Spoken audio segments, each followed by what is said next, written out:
hold on, Mr. Carver. The elected official salary in this county is set. It's Contract. Our salary of $39,500 a year is set in the charter. It's set in the charter. You know, that's why we're sitting here at $39,500 a year for 16 years. Don't talk to me about sacrifice. The people up here have been sacrificing for a long, long time. You know, a councilman in Oyster Bay makes $66,000 a year. They're sitting here at $39,500, and you expect me to ask them to cut their salaries? How about the ordinance? I got guys at 30. My ordinance employees already pay toward their health insurance. They too are under a wage freeze.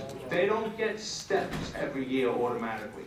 So they're doing that. I have 550 guys going through steps. Huh? I have 550 guys going through steps that are stuck anywhere between $70,000 and $85,000 a year, who have homes here in Nassau County, who left other jobs in New York City, who left to come here and bought homes based upon that, and they're going to lose their homes now too because of this. I have 5 vacant homes right in my neighborhood. You know my neighborhood. 5 vacant homes. And I got residents the length and breadth of my district that I talk to on a regular basis. I walk around like everybody else, and I seek input from my residents. And the message is, do not raise taxes. Not 6 cents, not $60. Do not raise taxes. And when I say to them, you know, and I have done this. You're not going to believe me, but I have done this. I have said to them, it's going to get pretty ugly in the next month, the rate we're going. We'll probably be laying off a lot of people if the unions refuse to go to the table. And you know what the answer is? Every single time? It will be a real shame if people have to suffer, but it does no good if we're going to have to leave our home. That's the answer I get. So I don't know what you expect us to do. You come here and say, all of you come here and say, raise taxes. I've never mentioned raising taxes to you, Well, you'll be more careful. I have not. Give you that. I have never done that. So, okay, so what do you want? I'm just telling you, there's $150 million. You keep on talking about shared sacrifice. I asked you a question, I still don't have the answer. Is our ordinance workers being penalized or being asked to give back the same? They already are paying toward their health insurance. Hold on, is that what they signed up for? I'll play this on you now. Isn't that what they signed up for? They knew coming in. My guys knew coming in with a contract, a closed contract. We are frozen, the same way the ordinance employees have been affected, so have the union workers. So I ask you again, on top of the very same thing that's happened to the union employees and the ordinance employees, and you're asking $150 million from the union, are you asking anything extra, because you're asking extra from us on type and knife, you asking anything extra from the ordinance employees, yes or no? I have to, the county executive, what he's doing with his ordinance employees, Let me say, Pete, you're a very smart guy. you have to ask him. You know the answer, Pete. You have to ask him about their ordinance employees. My ordinance employees are contributing already. They're doing their share. If you catch up to us, we'll pay you your health insurance, then we'll talk. That was what they signed up for, Peter, and you know that. I'm asking them, are they doing anything less right now? Are they going to do more to help in the shared sacrifice? Yes or no? That's something that I'll have to ask the county executive. I don't know. I do know they're under the same wage freeze you are. Yeah, we're getting a wage freeze also. Yeah. We don't know why we're passing a budget. Right. If you don't know why you're passing a budget. I'd like to speak on this. There is absolutely shared sacrifice in this budget. Ordinance employees have been terminated. Rob Walker, Chief Deputy County Executive.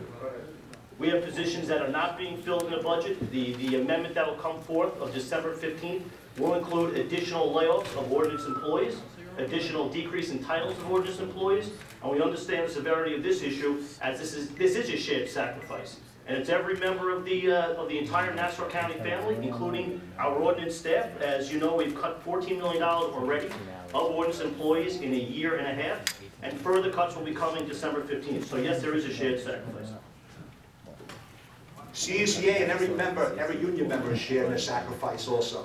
$55 million in annual savings by not rehiring back people from last year's incentive.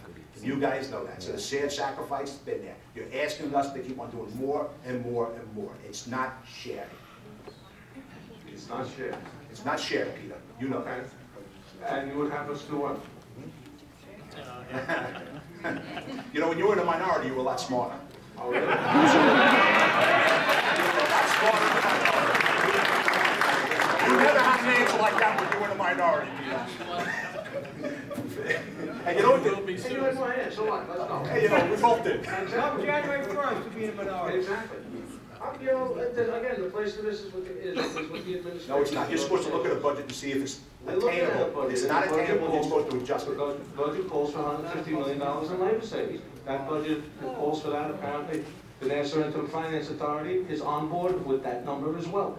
Everybody is on board with that number except you guys. I understand that.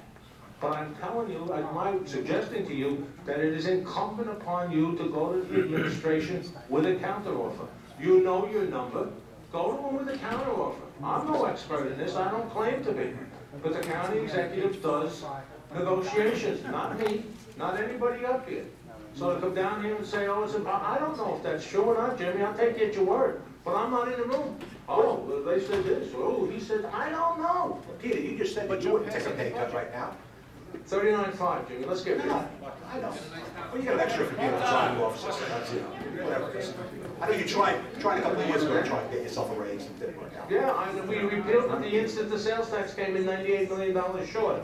Never even collected one penny. And it's overdue, as it is overdue for every member of this legislature.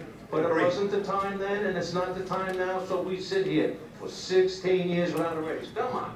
Don't try to beat that dead horse. Do not pass this budget with $150 million in concession. That is unattainable, and we're telling you right now. Okay, that's the one man's opinion. That's one person's opinion. I see you come here and say it's unattainable. I don't see you going there and saying it's unattainable. Take it up with him. That's a contract negotiation. It doesn't belong here. And you shouldn't be putting concessions in your amendments either. Doesn't belong here. You should not be putting concessions in there. So what do we do? What do we put in there? Tax increase? I don't know, maybe. No, absolutely not. What's your You suggestion? know the budget. What's your suggestion? What do I do? Maybe go home tonight, think about your minority days, and come up with some ideas. Pick up some of the stuff. Well, maybe I'll go home and think about minority days and pass no tax increase budget, because that's what the residents are not asking for, they're demanding.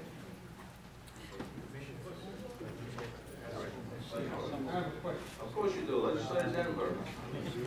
Jimmy, just first of all, so you know, and we've talked with you as well as others, there's about $46 million worth of cuts to national accountability, so that would be straight from countywide operations, not just from labor. So if we're asking for 44 from labor, we're also asking for 44 across the board.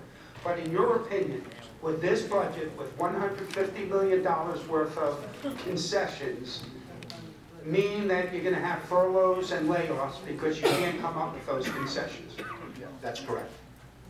So anyone voting for it are voting in effect for for furloughs and layoffs? Absolutely. No, the problem here, Dave, is that even if we came up with a third of the money, let's say the unions did, it's going to, they still have to fill the other $100 million with layoffs and furloughs. So why would you give 50 only to sit there, like Jerry talked about before, to have continued furloughs and layoffs?